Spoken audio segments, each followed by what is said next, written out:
जी तो प्यारे दोस्तों, हाजिर हूँ एक नई वीडियो के साथ। और आज की वीडियो का टॉपिक है हमारा चेकलिस्ट फॉर तुर्की वीज़ा। देखें, तुर्की विजिट वीज़ा का रेशियो तकरीबन 100% हो गया है और बहुत ज़्यादा तादाद में वीज़े लग रहे हैं। लेकिन जो लोग अपने वीज़े खुद रिजेक्ट करवाते हैं, उनकी मेन वजह यही होती है कि उनको चेकलिस्ट का पता नहीं होता है कि कौन कौन से डॉक्यूमेंट अहमियत के हामिल हैं, जिन डॉक्यूमेंट की बिना पर उनको तुर्की का विजिट वीज़ा लगता है। तो आज की वीडियो मुकम्मल उन दोस्तों के लिए है जो कि तुर्की जाना चाहते हैं या ख्वाहिशमंद है, उनके लिए चेकलिस्ट लेके आया हूं। और ये चेकलिस्ट मेरी कोई अपनी नहीं है। देखें, ये चेकलिस्ट आपके सामने मैंने निकाली है यहाँ से VFS ग्लोबल से। चेकलिस्ट फॉर वीज़ा एप्लीकेशन तुर्की, ये VFS ग्लोबल की अपनी वेबसाइट है, इसकी ये चेकलिस्ट है। तो थोड़ी सी मैं आप लोगों के साथ शेयर करना चाहता हूँ। देखिए, सबसे पहले आपको क्या चाहिए, वीज़ा एप्लीकेशन फॉर्म। ये वेबसाइट है, यहाँ से वीज़ा एप्लीकेशन फॉर्म आपको मिलेगा। नंबर 2 पे है, देखिए, 2 recent coloured biometric photograph. White background में होनी चाहिए, 5 बाई 5 सेंटीमीटर की होनी चाहिए। ठीक है, सब कुछ यहाँ पर उन्होंने बताया हुआ है, आपने सिर्फ गौर करना है।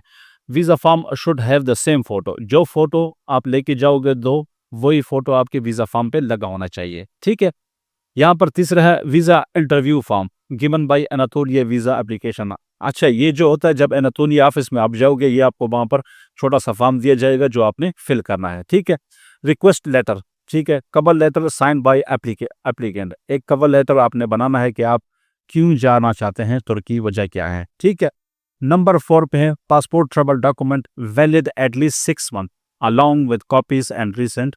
ठीक है, 6 महीने का आपके पास होना चाहिए पासपोर्ट, जिसमें 6 महीने होने चाहिए। सबसे ज़रूरी चीज़ है ट्रैवल हेल्थ इंश्योरेंस। ये लोग नहीं करवाते हैं, ठीक है, और चले जाते हैं वीज़ा हासिल करने के लिए अनातोलिया के ऑफिस। तो ये बोल रहा है कि आपके पास 30,000 यूरो या फिर $50,000 की आपके पास होनी चाहिए ट्रैवल इंश्योरेंस। मेरा नंबर आपको यहाँ पर मिलेगा। पहले तो आप खुद बना सकते हैं, अगर नहीं तो आप मुझसे कवर लेटर भी बना सकते हैं, आप मुझसे ये हेल्थ इंश्योरेंस भी करवा सकते हैं। पर्पस प्लान और होटल बुकिंग, टिकट रिजर्वेशन, ये सारी ज़रूरी होती है, ये आपने जमा करवानी थी, आगे आप जाके देखेंगे।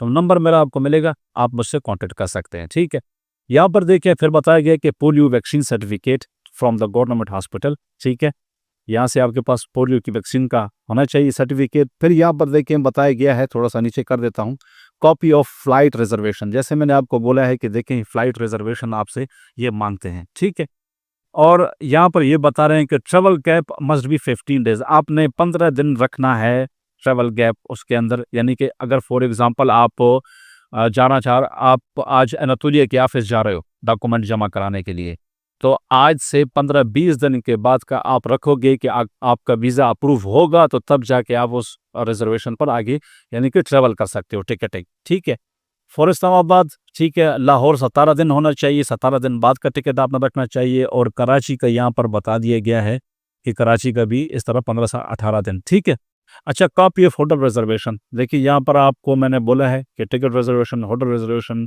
कवर लेटर, पर्पस प्लान, ये मैं आपके लिए बना सकता हूँ।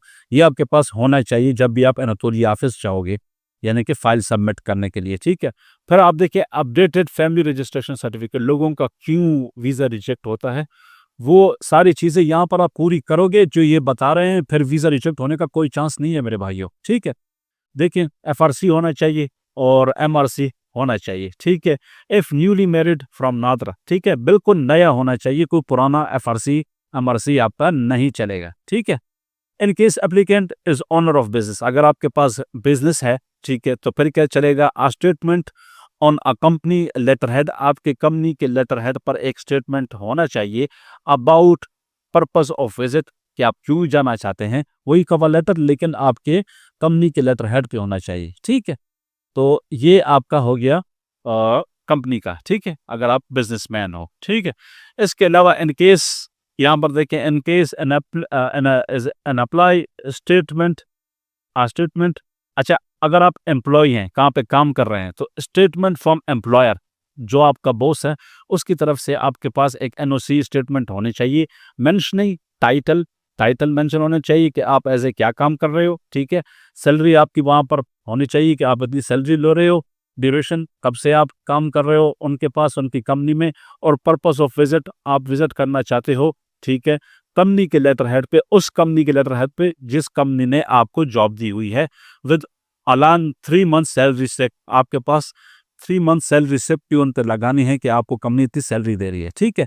अच्छा, यहाँ पर देखिए इन case applicant has a sponsor, अगर देखिए आपके पास कोई स्पॉन्सर है, आप जा रहे हो, यंग हो, लेकिन आपके पास पैसे नहीं है, बैंक स्टेटमेंट नहीं है, बहुत लोग बोलते हैं ना सर बैंक स्टेटमेंट नहीं है, तो बैंक स्टेटमेंट नहीं है तो उस वक्त आप क्या करोगे, उस वक्त देखिए एफिडेविट लेटर, आपने एक एफिडेविट स्टाम्प लिखाना है, ठीक है, एफिडेविट लेटर जिसको हम स्टाम्प पेपर बोलते हैं, फ्रॉम अ स्पॉन्सर, स्पॉन्सर से, चाहे वो आपका अब्बू है, अम्मी है, भाई है, जो भी है, ठीक है, ऑन अ स्टाम्प पेपर के ऊपर for covering all the for covering of the expense along the proof of income, ठीक है, कि वो आपके सारे एक्सपेंस कवर करेगा और उसकी इनकम यानी कि उस बंदे की इनकम क्या है, with the proof of income, उसकी अपनी इनकम होनी चाहिए, इनकी अपनी बैंक स्टेटमेंट होनी चाहिए, लाइक क्या होना चाहिए, लाइक बिजनेस लेटर, उसका बिजनेस लेटर होना चाहिए कि वो बिजनेस कर रहा है वो बंदा, ठीक है, उसका एनटीएन होना चाहिए जो आपको स्पॉन्सर करेगा, उसका बैंक स्टेटमेंट होना चाहिए, ठीक है, उसकी सैलरी, अगर वो कहीं पे नौकरी कर रहा है तो उसकी सैलरी होनी चाहिए,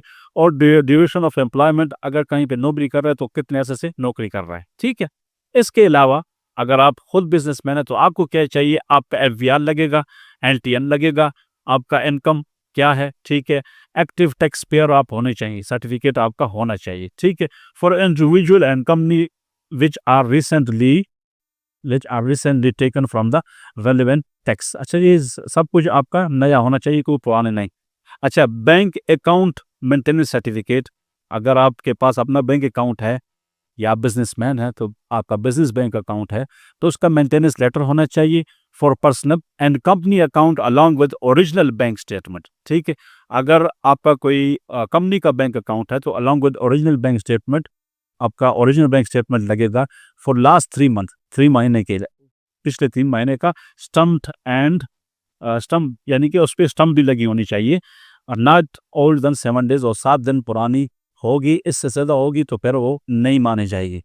इन्विटेशन लेटर, अगर किसी के पास कोई इन्विटेशन लेटर है तुर्की का, ठीक है, तो वो अपना इन्विटेशन, ये हमारे लिए नहीं है, बहुत कम लोगों को इन्विटेशन लेटर हमारे लोगों को मिलता है, ठीक है, लेकिन फिर भी अगर कोई जा रहा है इन्विटेशन लेटर उनके पास होना चाहिए, ऑर्गेनाइजेशन का या पर्सनल डिटेल या कोई पर्सन उसको बुला रहा है उसका इन्विटेशन लेटर होना चाहिए।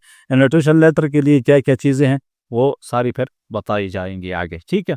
अच्छा, recommendation letter from relative of chamber, अगर आप बिजनेस कर रहे हैं तो आपके पास रिकमेंडेशन लेटर चैम्बर का होना चाहिए, आपको चैम्बर ऑफ कॉमर्स एक रिकमेंडेशन लेटर लिख के दे कि भाई इसको आप रिकमेंड करते हैं कि ये तुर्की जा रहा है, ये हमारी तरफ से रिकमेंडेशन लेटर है, ठीक है। अगर आप बिजनेसमैन हैं तो membership certificate of the related chamber, आपका मेंबरशिप जो कार्ड होता है वो होना चाहिए, ठीक है। Invitation letter for the conference, अगर कोई कॉन्फ्रेंस पे जा रहे हैं, सेमिनार पे जा रहे हैं, ये सिर्फ विजिट वीजे के लिए नहीं है, ये जो गेम के लिए जाते हैं, जो कंपनी के लिए जाते हैं, कोई मीटिंग के लिए जाता है, कोई फैमिली, ये सब के लिए है, लेकिन यहाँ पर टूरिज्म के लिए ज़्यादा है तो सारा ये टूरिज्म में आता है, तो इसलिए आप ये याद रखें, ठीक है। इसके अलावा नीचे और कोई ख़ास चीज़ है भी, हाँ एक ख़ास चीज़ है जो मैं आपको बताना चाहता हूँ, valid police certificate which is attested by MOFA Pakistan, ठीक है, ये होना चाहिए। इसके अलावा और कुछ भी नहीं है और हमारे लिए नहीं है, ठीक है।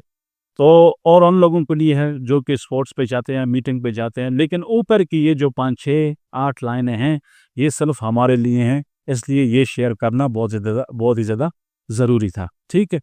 तो अगर आप इस रूल पे चलते हैं जो चेकलिस्ट तुर्की ने खुद दी हुई है, तो ये चेकलिस्ट पर आप अगर लेके जाते हैं एनातोलिया के ऑफिस कहाँ है, लाहौर में भी हैं, यहाँ पर देखें आपको बता देगा, लाहौर में भी है, इस्लामाबाद में भी है, कराची में भी हो सकता है, पेशावर में भी हो, ठीक है।